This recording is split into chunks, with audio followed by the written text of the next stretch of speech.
Gente, eu vou estar falando sobre a paz do Senhor. Como você tem uma paz que excede todo entendimento, independente daquilo que você está vivendo. Pode ser a pior circunstância, como é que você pode ter paz no Senhor?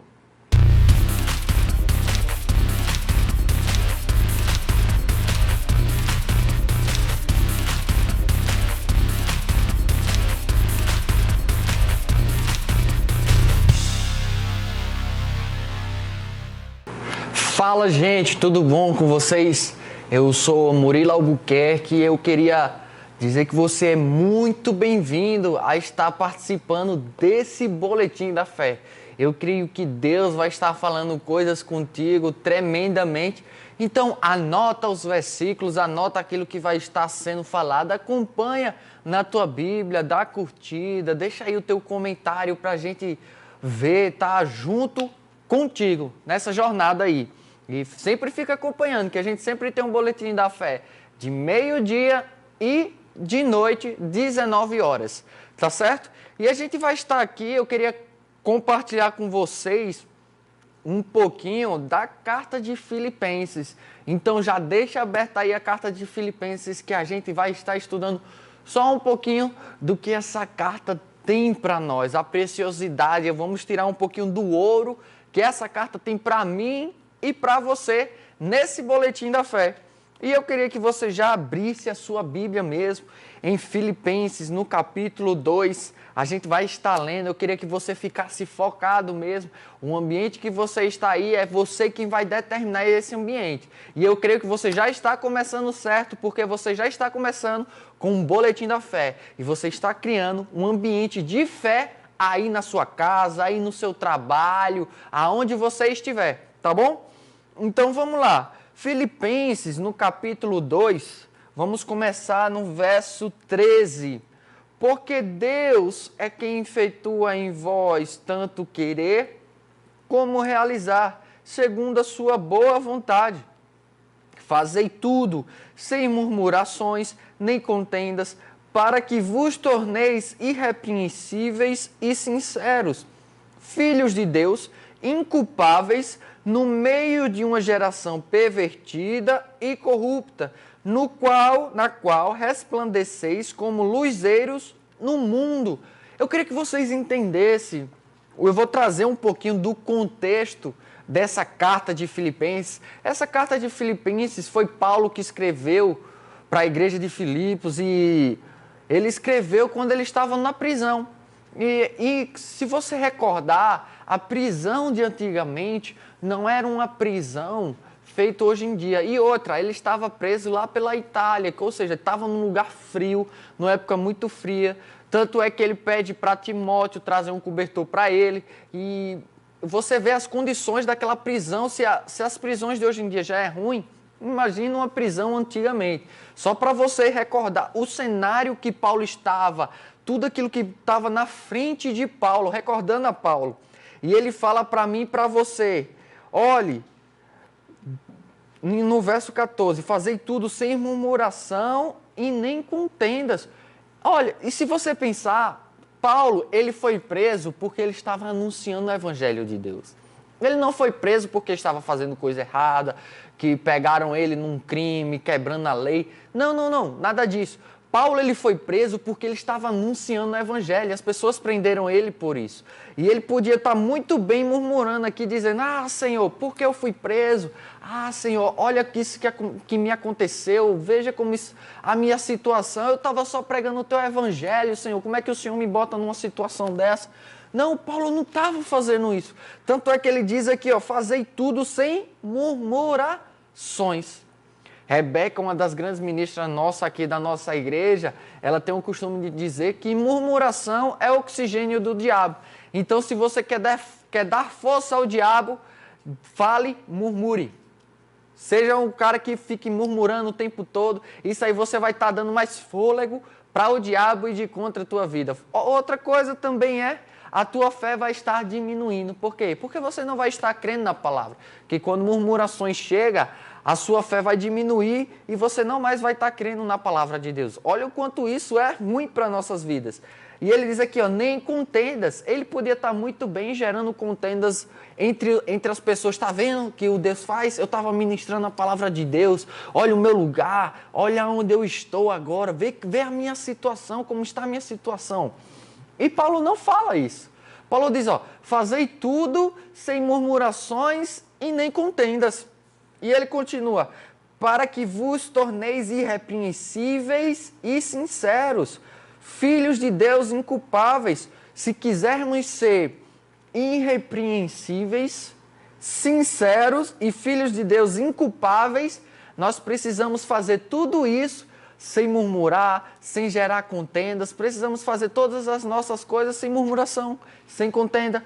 E a gente vai se tornar filho de Deus inculpáveis no meio de uma geração pervertida e corrupta. Ou seja, você não vai estar de um lado de uma geração, de um lado de pessoas que estão que estão a favor da palavra. Não, você vai estar no meio de pessoas que estão de contra a palavra, mas você vai resplandecer como luz.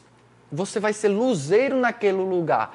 Porque é onde há trevas e se uma luz há, as atenções vão estar voltadas em mim e você. Por quê? Porque nós somos cristãos que não murmura, que não gera contenda, mas que traz uma paz, que traz uma liberação para o povo, que traz uma alegria. E não é todo mundo que tem isso. Tanto é que as pessoas olham só, ó para aí como esse cara tá, ele nunca murmura, ele nunca faz nada de errado, esse cara é um santo, é um homem e uma mulher de Deus, olha como isso está andando.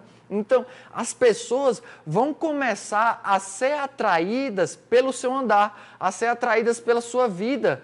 É como está dizendo, Paulo diz que você é uma carta viva de Deus. Então, a sua vida é um exemplo de ministração. As pessoas falam, olhe, na Bíblia está dizendo também, olhe, ministre a palavra de Deus e, se possível, pregue. Ou seja, como é que é isso, se possível, pregue? É porque você não vai somente estar falando da palavra de Deus com a sua boca. Não, a sua vida é uma ministração para as pessoas. Porque, embora a sua situação, embora você veja coisas erradas, você não anda em murmuração, você não anda em contendas, você não gera fofocas no meio do trabalho, na sua escola, no colégio, na faculdade, mas você vive uma vida reta e irrepreensível no Senhor Jesus. E ele diz aqui, ó, no qual resplandeceis como luzeiros no mundo. Você vai ser luz aqui no mundo, meu irmão. E no 16 ele diz, preservando a palavra da vida, para que no dia de Cristo eu me glorie de que não corri em vão e nem me esforcei inutilmente.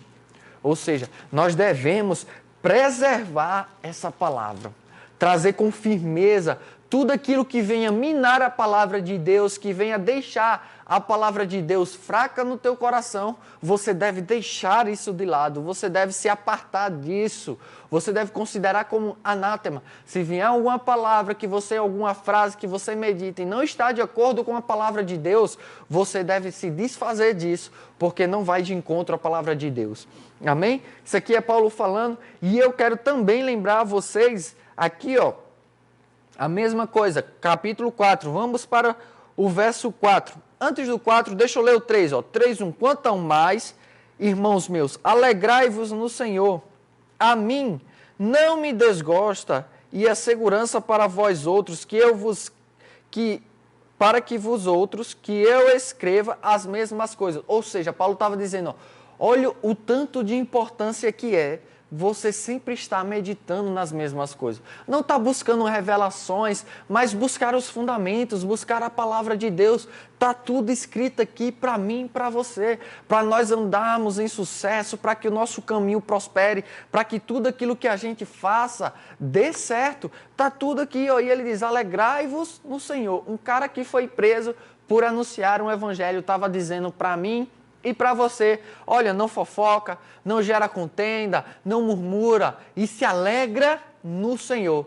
Ele não estava dizendo, ó, se alegra pelo aquilo que você está ganhando, se alegra pelo aquilo que você está conquistando. Não, se alegra onde? No Senhor. Por quê? Porque quando você se alegra no Senhor, Ele não te frustra. Sua alegria não vai ser frustrada. Amém? E aqui, ó, vamos para o 4 agora.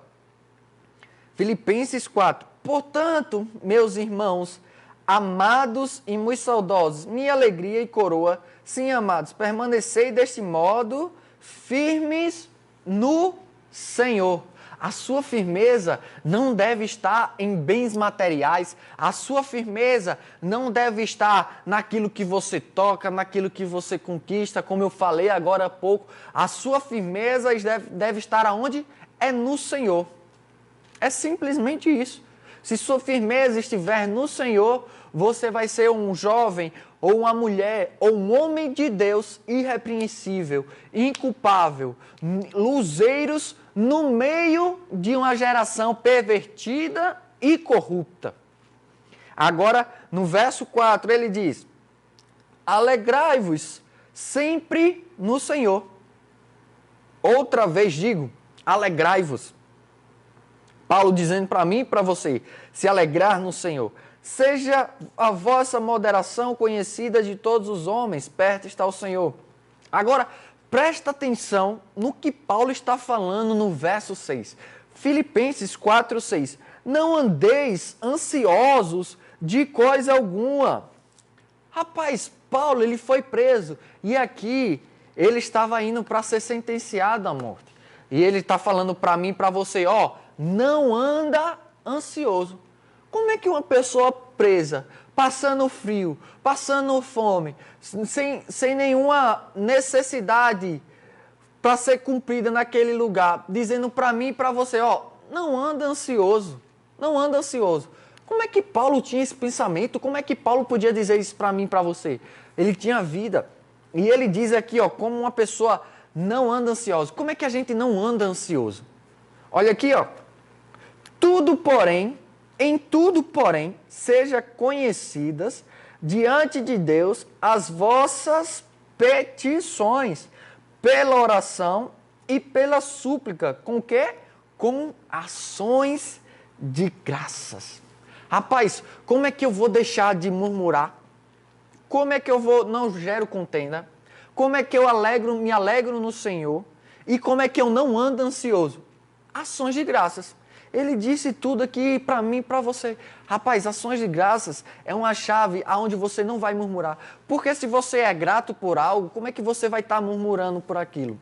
Ah, Murilo, muito obrigado pelo aquele carro que você me deu. Muito obrigado pelo aquele presente que você me deu. Pelo aquele colar, pela aquela blusa, pela aquela camisa que você me deu. Aí você vai e murmura. Não, você é grato. Você não vai murmurar por quê? Porque você tem um coração de gratidão no Senhor. A mesma coisa, eu dei um exemplo comigo, mas é o Senhor que te dá tudo, meu irmão e minha irmã. É o Senhor. Então, quando nós somos gratos a Ele, nós estamos reconhecendo que a fonte vem do Senhor. A nossa fonte não vem do nosso salário, a nossa fonte não vem do nosso trabalho, a nossa fonte não vem de familiares, não vem de favores, mas a nossa fonte vem do Senhor. É daí que sai a gratidão. É daí onde sai toda essa coisa. Aí a gente não vai mais andar ansioso. Por quê? Porque a gente conhece que a fonte é do Senhor. E a sua fonte é inesgotável. É inesgotável. E Ele ainda tem mais coisas a acrescentar para mim e para você. Veja quanta bênção tem nessa carta de Filipenses. E com ações de graças. E no verso 7, Filipenses 4, 7, diz o quê? E a paz de Deus, que excede todo entendimento, guardará o vosso coração e a vossa mente em Cristo Jesus. Ou seja, quando você vive uma vida de gratidão ao Senhor, e Paulo ele estava falando isso aqui porque ele estava vivendo tudo isso que eu estou falando para você. Você vai ter uma paz que excede todo entendimento. É uma paz que o homem, que uma mulher lá fora, ela não pode explicar, que o mundo lá fora não pode explicar. É uma paz que excede todo entendimento, que vai além da sua compreensão. Você pode estar passando por situações ruins, por situações diversas, contrárias à sua vida, contrárias àquilo tudo, vindo uma tempestade sobre a sua vida. Mas deixa eu te falar, você tem uma paz que excede todo entendimento. E tu pode vir tudo isso, mas você vai estar em paz. Lembra de Jesus, que ele estava dormindo na polpa do barco, no meio de uma tempestade? Em meio a uma tempestade, meu irmão, você vai ter a paz que Jesus teve. É uma paz que excede todo entendimento. E ele diz assim, ó, guardará o vosso coração e a vossa mente em Cristo Jesus. Isso vai estar guardado em você. Quando você vive uma vida de gratidão, você começa a guardar o seu coração, você começa a guardar a sua mente. A mesma coisa é Paulo aqui, ó. Embora ele esteja preso, embora ele estava tudo contrário àquilo que ele estava falando, aquilo que ele estava vivendo ali. Rapaz, Paulo estava dizendo, ó, eu vivo uma vida de gratidão. Não importa o que eu estou vendo, eu tenho uma paz dentro de mim, que guarda o meu coração, que guarda a minha mente, e nada disso me importa. Eu tenho o Senhor comigo, alegrai-vos no Senhor. A nossa alegria tem que estar no Senhor. E o interessante é que ele continua aqui, ó, no verso 8. Finalmente, e na minha Bíblia tem dizendo assim, o em que pensar. No verso 8 ele diz, finalmente, irmãos, tudo que é verdadeiro, tudo que é responsável, tudo que é justo, tudo que é puro, tudo que é amável, tudo que é de boa fama, se alguma virtude há e se algum louvor existe, seja isso que ocupe o quê? O vosso pensamento. Olha que interessante. Isso aqui era a outra chave. Por quê? Porque Paulo, ele não estava pensando na prisão. Ele não estava pensando que ele ia ser sentenciado à morte. Ele estava simplesmente pensando em tudo isso aqui, ó, em tudo que é de boa fama, tudo que é puro, tudo que vem lá do alto, seja isso que ocupe o vosso pensamento. Paulo, ele não ocupava a sua mente com coisas terrenas. Paulo, ele não ocupava a sua mente porque ele estava lá na prisão. Ah, meu Deus, eu estou na prisão. Aí, ele não falava, mas ele não ficava meditando ou pensando nisso. Ele ficava sempre nesse aspecto de pensar as coisas boas, as coisas que vêm lá do alto, as coisas do Senhor. E quando ele começava a pensar nisso, o seu coração começava a se alegrar. E isso, ele começava a gerar gratidão no Senhor. Olha que interessante. Vamos montar toda uma estrutura agora, todo um breve resumo aqui, para você entender. Se nós estivermos pensando nas coisas lá do alto, na boa fama, em tudo que vem lá de cima, olha, nosso pensamento vai estar repleto de coisas do Senhor. E aí, a gente não vai mais estar pensando nas coisas terrenas. E, por consequência, o coração, o seu pensamento é uma porta para o seu coração. Então, quando você está pensando em tudo que vem lá de cima, em tudo que vem lá do alto, você vai começar a crer naquilo que está dentro do seu coração. Por quê? Porque você vai ocupar sua mente de uma forma, você vai estar meditando nisso de uma forma que vai cair no seu coração. E quando cair no seu coração, você vai estar se enchendo disso. Cada dia que passa, você vai estar se enchendo. E todo dia que se passa, você vai estar enchendo seu coração, que você vai começar a falar. Aí vai começar. Aí você começa a falar a sua situação. Aí você começa a render graças. Por quê? Porque você tem um pensamento, ô Pai, obrigado, Pai, porque eu tenho a sua alegria. A alegria do Senhor é a minha força. E você começa a se regozijar no Senhor. E você começa a transformar isso dentro de você. E você passa a viver uma vida de dentro para fora. E não mais de fora para dentro. Ou seja, a circunstância não vai mais te mudar. Mas você vai começar a se mudar por dentro e, por consequência, você vai começar a mudar as circunstâncias. Vivendo uma vida de dentro para fora. Uma vida de gratidão. Porque não importa o que está acontecendo. Nós não vivemos pelo que sentimos. Nós não vivemos pelo que vemos. Nós vivemos por fé. E a palavra de Deus, e como vem a fé? Pelo ouvir a palavra de Deus. Então, seja isso que ocupe o vosso pensamento. Se nós ocuparmos o pensamento com a palavra de Deus, vamos ter uma vida em paz, uma vida alegre, uma vida que o nosso coração será guardado e a nossa mente, e uma paz que excede todo entendimento. E eu quero encerrar orando pela sua vida, e dizer muito obrigado por tudo que vocês estão acompanhando aqui. Fica conectado, assiste sempre até o final, deixa a tua curtida, compartilha. E eu queria que você, no seu local onde você está assistindo aí, que você fechasse seu olho. Eu vou estar orando por você. Pai, eu quero te agradecer, Senhor Jesus, por cada pessoa que está aqui presente, Pai. Eu oro por seus pensamentos renovados, eles não andando em murmuração, não gerando contendas, mas se tornando filhos irrepreensíveis e inculpáveis no meio de uma geração pervertida e corrupta, onde eles vão ser luz aqui na terra. Uma vida de gratidão chegando para você e você abrindo a sua boca para agradecer tudo aquilo que Deus fez por você. E a paz do Senhor, que excede todo entendimento, entrando na sua casa, meu irmão, entrando na sua vida, e você sendo transformando lares, trazendo libertação para você e para a sua família. Muito obrigado por tudo, Pai, no nome do Senhor Jesus. Amém. Shalom, gente. Um grande abraço. Fica com Deus.